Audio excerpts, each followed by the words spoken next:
without further ado, I would like to introduce to you our surprise guest speaker, and all of you I'm sure will know him. Ladies and gentlemen, Mr. Art Linkletter.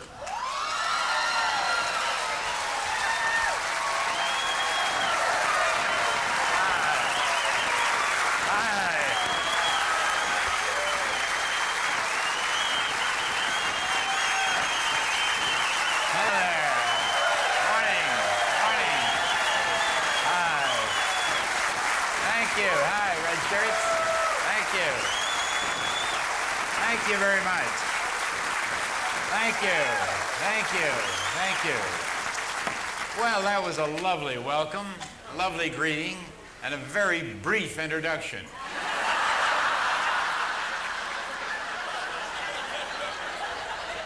I can only think of one that was briefer, and that was when one of my grandchildren, a 10-year-old little girl who invited me to her class in San Fernando Valley to speak to her classmates for nothing.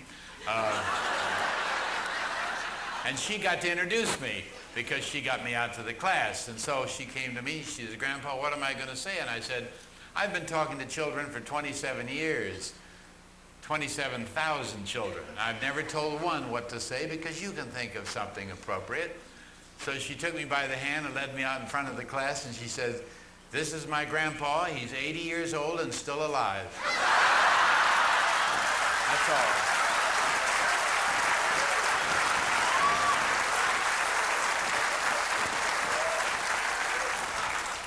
And of course, that word alive means more than just biologically alive. It means being interested, being curious, being challenged, trying new things, facing defeat, possibly failure, and doing all the things you do through your life when you're trying to get somewhere. Now, I don't have so many more places to get to, but I enjoy being where I am. And where I am is one of the busiest of the Ulsters in the country. I travel 250,000 miles a year, speak 50 to 60 times to all kinds of conventions and churches and town halls and universities. I ski 6 weeks each winter. Just finished a week at Steamboat Springs with my wife. And before that, we skied at Park City, Utah. And when I get back, our next trip is to Vail. And we come down the slopes and the high slopes, 11,000 feet up. And it all started when Lowell Thomas told me when I was 50 and he was 70, and I said to him, "What do you do in the winter, Lowell?" He said, "Well, I ski." And I said, "Well, I never skied." And at 50, it's too old to start skiing.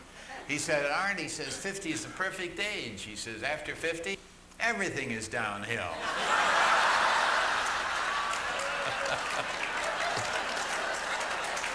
So I started skiing. We do that, and then too I serve on the boards of a number of different kinds of companies. I serve on the board of a big healthcare organization which has managed healthcare, one of the very important things we'll be talking about this morning.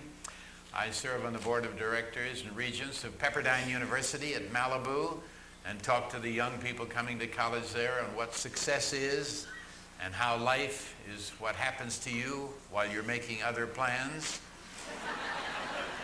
And I also am the chairman of the Center for Aging at UCLA, a new gerontological department at this great university, which already has the #1 geriatric hospital in the United States.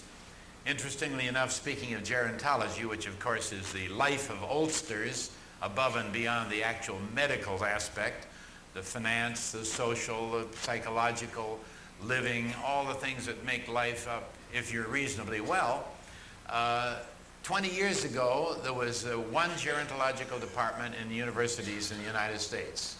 Today, there's 1,000 courses where people can learn how to handle the business of positive aging. Because today, when the whole hourglass of the American society has been turned upside down, and older people are rapidly becoming the top of the pyramid instead of the bottom, why, we need more and more people.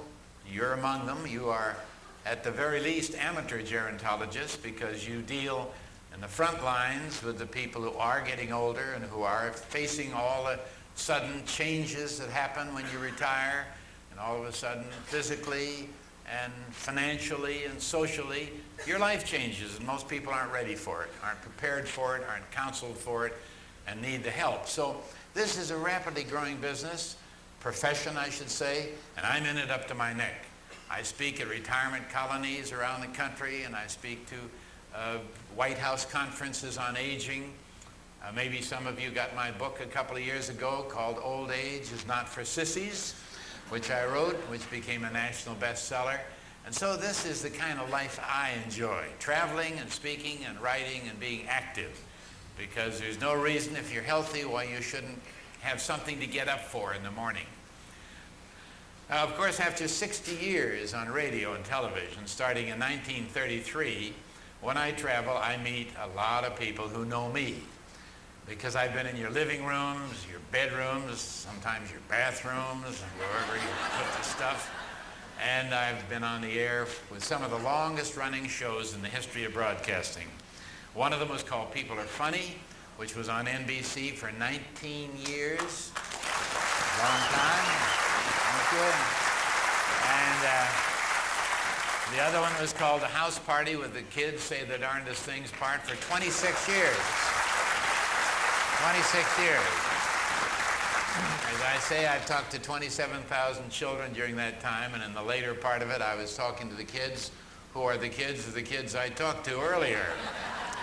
So I've had all this experience. And so one of the reasons the shows lasted so long, by the way, is that I didn't have writers. I had people. I'm a people person. And the unexpected, curious, outrageous, funny things that people will say if you give them a little lead and a little push can never be thought of by writers. And if it is, it comes in periods of comedy that have a run of 3 or 4 years, and then it wears out. The Cosby Show, The Golden Girls, all these wonderful shows have a 5 or 6 year period because you get used to the kind of humor that each character has. But when you're talking to people with no script, no preparation, no rehearsal, you don't even know who they are, you never know what's going to happen. And I can tell you this, the 2 best interviews are children under 10, anybody over 65.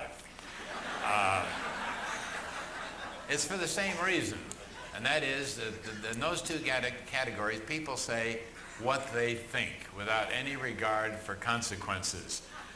The kids don't know what they're saying, and as you know, the old people don't care.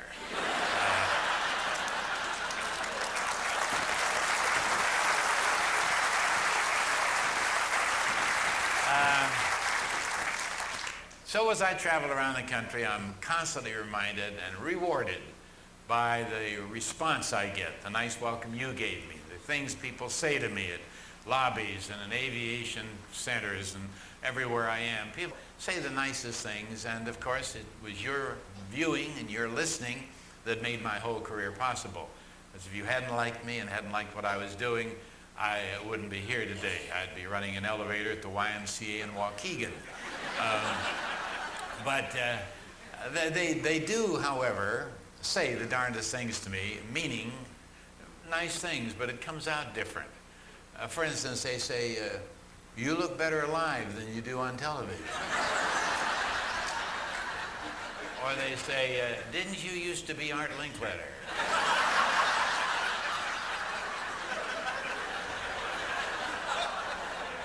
Or they say, I'm one of your oldest fans. I've watched your career right from the beginning to the very end of it. I had one little lady come down the aisle of an airplane, and as she walked down, I saw the familiar look. Oh, who is? And so I knew she was wondering who I was, but she knew something. So she sat down in front of me, and I knew she'd be curious. So I just kept watching, and sure enough, first she dropped her purse into the aisle, and she reached down to get it. She took one last look at me, upside down, backwards, under her arms. Nothing. Then up came a compact. Periscope. Finally, this lady got so exasperated and so curious, she got up on her knees on the seat, you know. Airplanes today, she was right here. And she looked at me and she says, I know who you are. By this time, everybody was looking, and I said, "Who am I?" She said, "Spencer Tracy."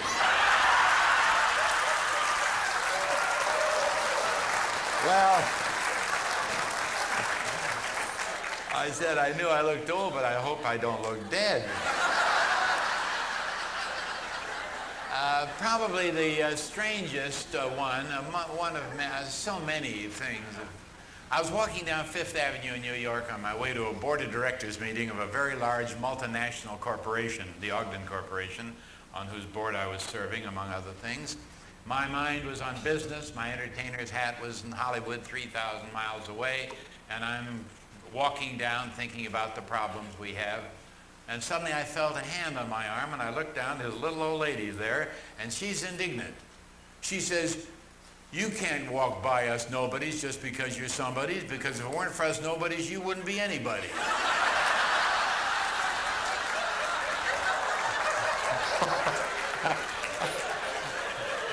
I said, "Well, I was just walking down." She says, "Oh, you're a celebrity." She's now, "Who are you?" And I started to answer, and she says, "Don't tell me, let me guess. You're Jack?" "No, not Jack Benny." "Lawrence?" "No, Lawrence Welk." "I'm in a hurry." I said, "Art Linkletter." She says, "No, that's not it either." Can you imagine that?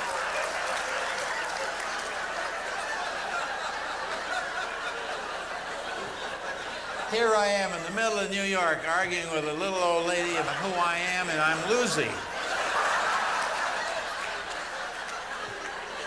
So it's great fun to get around and see the people you've entertained and amused, and I hope educated, because I've tried to do a little of each. And as a matter of fact, what happened to me over the years is that I've gone from interviewing children to now interviewing older people as I get around the country and seeing some of these lovely people who are living the later years of your life.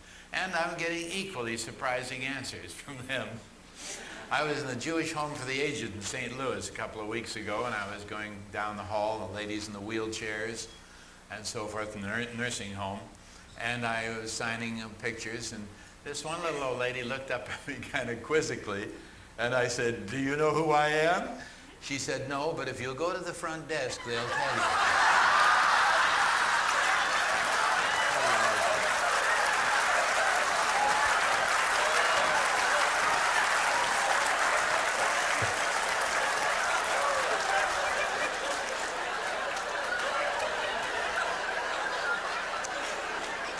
So, you see, comes around and goes around.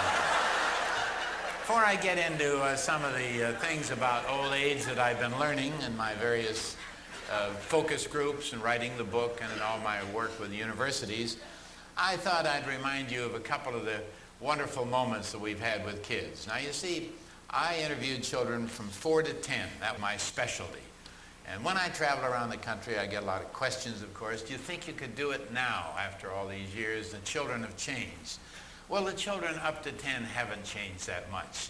They're still interested in all the things around their own little private lives, what they don't like to eat, and not going to bed too early, and all the things at the playgrounds. They don't know about wars and all these other things. After 10, children have changed. You get into junior high school, and the four-letter words are flying around like nouns and adjectives, and all the pushing of the kids up into adult life with our media attention to sex and crime and violence has changed the children a lot. But the little ones are darling. The little 4-, 5-, 6-year-olds are living in a world of their own. And they make these funny little mistakes. Like a little girl, 5, I said to her, "What do you do around the house to help your mother?" She says, "I help her with the breakfast." Well, I said, "What's your job?" She said, "I make the toast." I said, "How do you make the toast?" She said, "Well, you get a piece of bread and you put it in the toaster." She says, "Of course, I'm too little to flush it." You know, it's just a little thing. Or I asked a little 5-year-old boy, I said, "Do you have any brothers and sisters?" He says, "No, I'm single." Well, I said, "And what would you?" I was single too. I didn't have any brothers and sisters. "What would you have? What would you like if you could have anything you wish?" And he says, "Well, if it wouldn't ruin Mom's shape." He says, I'd like to have a Shetland pony. Isn't that awful? On the opposite end of the scale, I had a little boy about 10 or 11, 8, 9. I said, do you have any brothers and sisters? I have 7 brothers and 8 sisters. I said, my goodness, how old are they? He said, you start at 1, and you add 1 each year till you run out of us. Thinking of the grocery bill, because I had 5, I said, what does your daddy do? He says, he's in bed most of the time.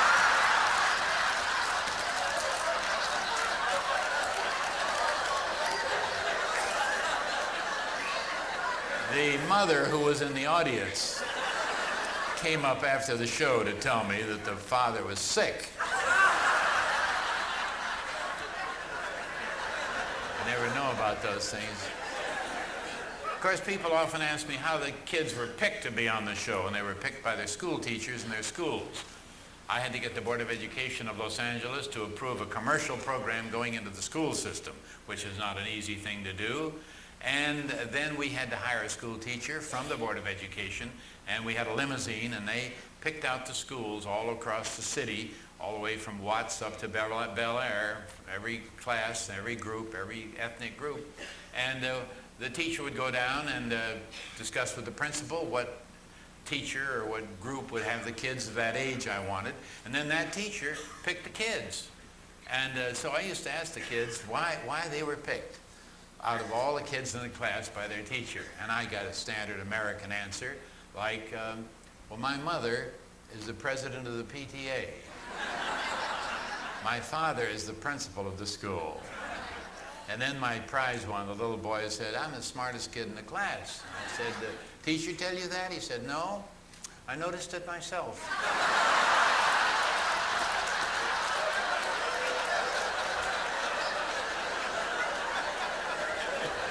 I love that. I think he grew up to be Donald Trump. I'm not sure. But kids were great to talk to. I found certain subjects which were, of course, gold mines over the years and trying all kinds of questions out. First of all, the kids are more likely to tell you funny stories about what they know most about, which is their parents. As a result of the questions about parents, of course, over the years, thousands of families moved away from LA and relocated under another name. You know, a kid would say, what does your daddy do? Well, he's a cop and has a gun and arrests burglars and thieves and crooks. And I say to him, doesn't your mother worry about a job like that? He says, no. Almost every month, Daddy brings home rings and watches and jewelry.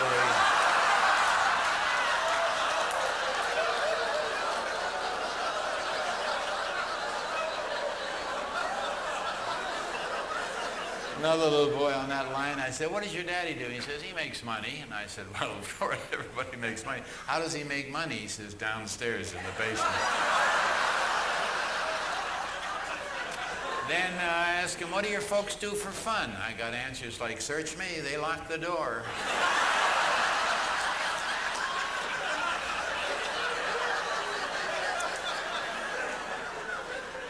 So, of course, as the years went by, the parents, when they got the note from the school, please sign this note releasing your little child to go to the Art Linkletter show. When it started, the parents were joyful. Their child had been picked, and they wired their relatives and their friends about to be on in 2 weeks and so forth. Later on, different. When they came home and they said, oh my God, you're going to be on his show? Sit down, he says, now don't talk about Uncle Louie. So that opened the doors to a marvelous question. What did your mother tell you not to say?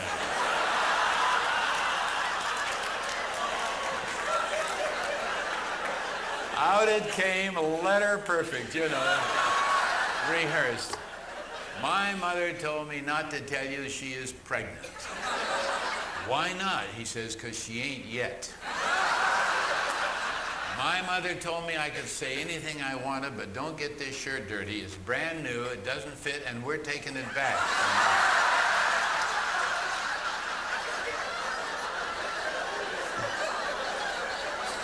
What did your mother tell you? She told me not to tell you if you have a bad breath. Well, do I? I'd rather not say.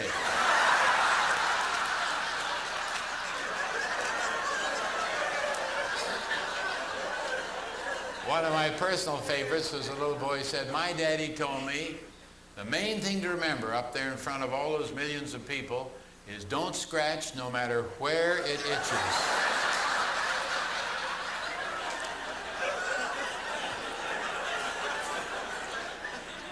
Then I ran across another gold mine. Just happened to ask a kid one day, they have a pet, early in the show, history. You have a pet? He says, I have a pee-wee poodle. I said, never heard of a, what's a pee-wee poodle? I should never have asked that.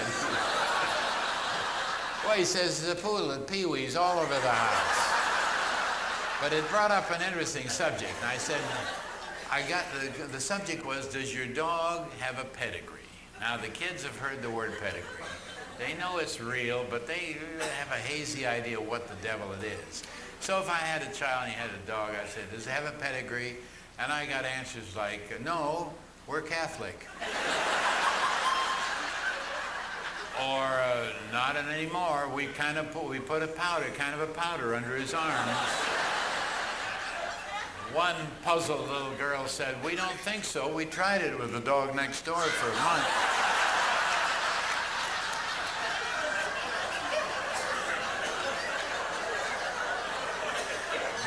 My favorite one really was a little boy who said, yeah, he had a pedigree. We had that cut off about 2 weeks ago.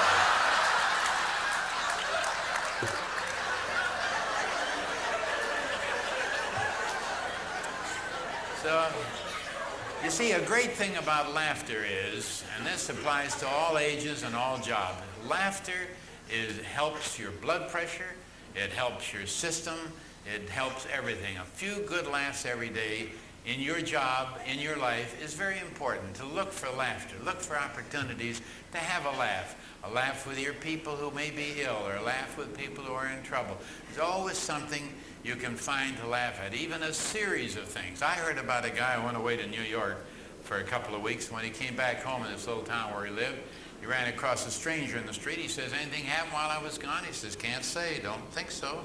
He says, nothing happened? He says, well, he says, Duke died. He says, my dog died? He says, yeah, he did die. Well, what happened to him? He says, I think it was the burnt horse flesh he got to eating. Where did he get burnt horse flesh? He says, well, when your barn caught fire, most of the horses didn't get out. He said, my God, how did the barn catch fire? He says, well, the fire marshal thinks it was sparks from the house.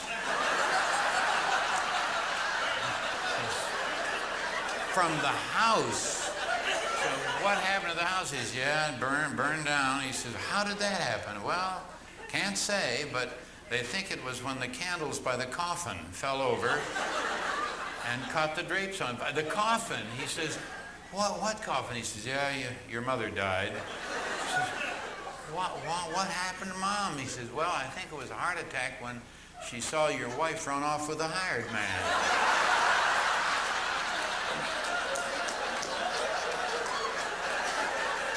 Now, you see, those are all disasters, but we're laughing.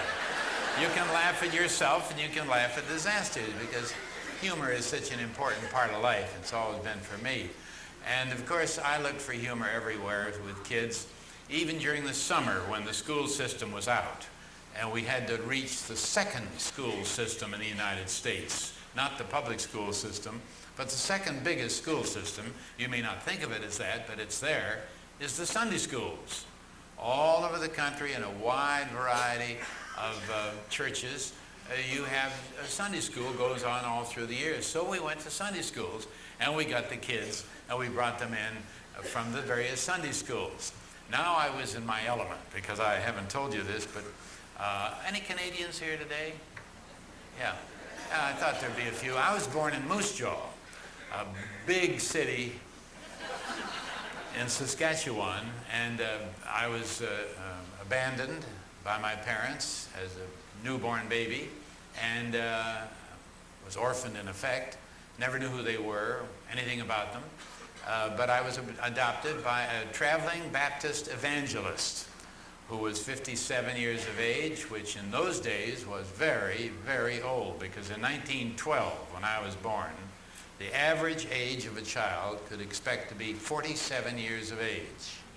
Incidentally, when the United States was formed back a couple hundred years ago, the average age a child could expect to reach was 35. There were so many kinds of things, pneumonia and all the diseases that penicillin and antibiotics have helped, and the environmental changes. Incidentally, today a child born can expect to be the average 77.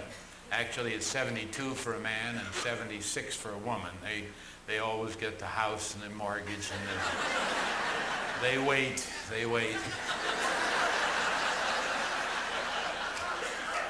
You know that. You see a lot of them.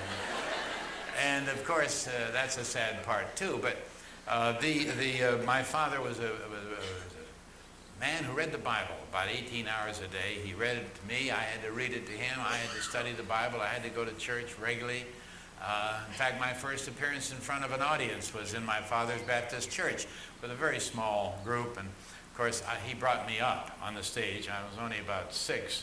And he would, at the critical time every Sunday, the critical time is the collection. That's what we lived on. He didn't get a salary. He'd say, "This is my little orphan boy, Artie.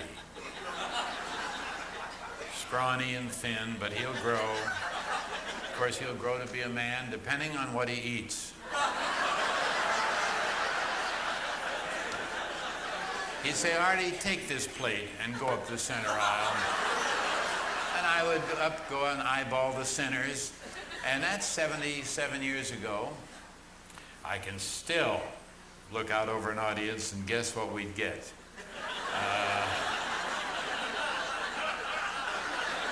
How many Baptists do we have here today? Not too many. We'll have a good collection.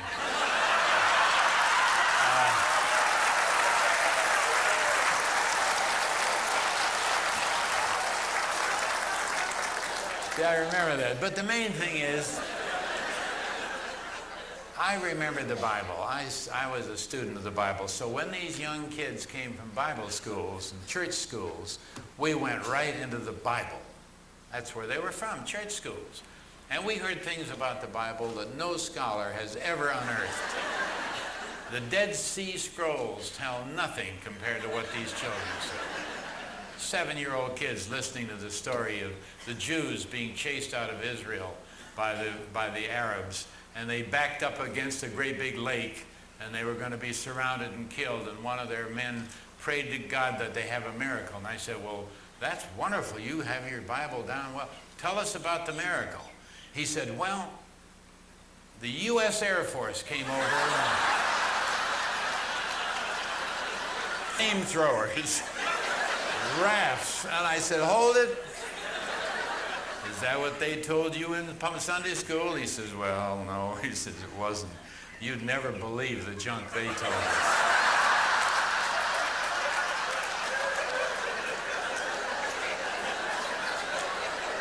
Or I would say to them, "What's your favorite Bible story?" "Adam and Eve, or David and Goliath." I said, "Tell us about David and Goliath." He said, "Well, this little guy David was being bugged by this big guy on his way to school every day.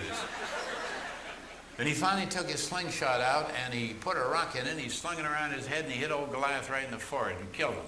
I said, "Well, that's roughly the Bible, but all Bible stories are told as parables to teach us how to be better, to learn, to be better people. What do we learn from David and Goliath?" The kid looked up and he says, "Duck."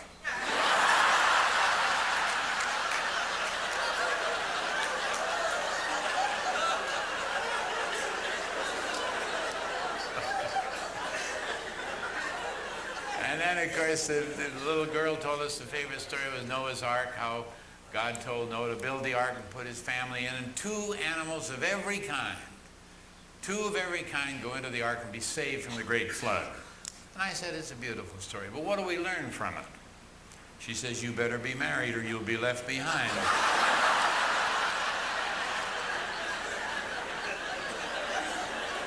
My favorite kid's story about all the Bibles, and I'll go on to something else because I can get lost in this business and we'll do nothing but laugh here.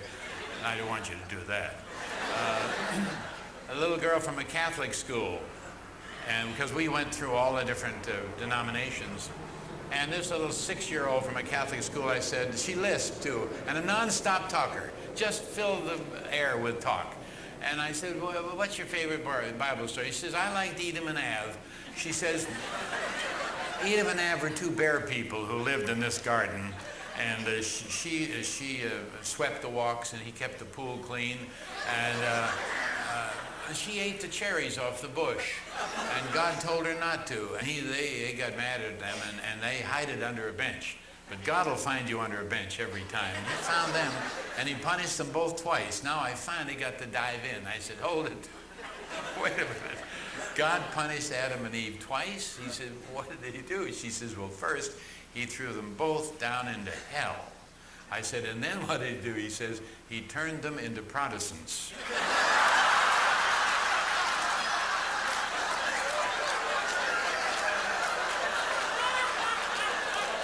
This is what the Catholics are teaching. You know that deep down. While I think of it, I got to tell you another one, completely out of context. These things pop into my mind. Everywhere I go, I'm stopped by people saying, oh, kids say the darndest things. I say, yes, they do. And then they tell me the story of some kid in their own family. And generally the story is just a so-so story. The kid knew his name or something. But I always listen because I like to have them participate. And one of them was a school teacher in a little town in Texas. She stopped me in an airport. She started this way. She says, I teach kindergarten. And she said, I want to tell you that you could write a whole book. I said, like what? She said, well, the first day of kindergarten, we have them all sitting there and we tell them about what the school's about, where you get the pencils and the papers, and when the bell rings you're supposed to come in, and all kinds of little things just in the living in the school. And I said to this class, I said, and if you have to go to the bathroom, just hold up one finger. And a little boy in the front row said, how's that going to help?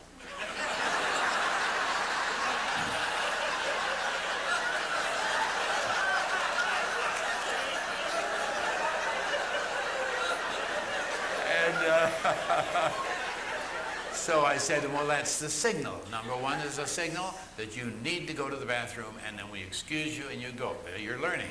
So up went his hand. She says, do you need to go? He says, yes, ma'am. She says, that's good. Now you're learning. You're excused. Go right out. He says, I'm new here. I don't know where it is. She says, well, you go out, you go down the hall, turn left, and then turn right. There's 2 doors on the left. And out he went. She went on talking. He comes running back and says, I can't find it. She says, you must learn to listen. That's why we were here in school. Out the door, down the hall, left, right, and 2 doors. Out he went. Now he comes back in a couple of minutes. He's jumping up and down. His eyeballs are popping out. He says, I can't find it. She says, oh, I says, Freddie, you've been here before. You show him. So Freddie took him out. Pretty soon Freddie came back and he says, you know why he couldn't find it? She says, no. He says, his mother put his underpants on backwards.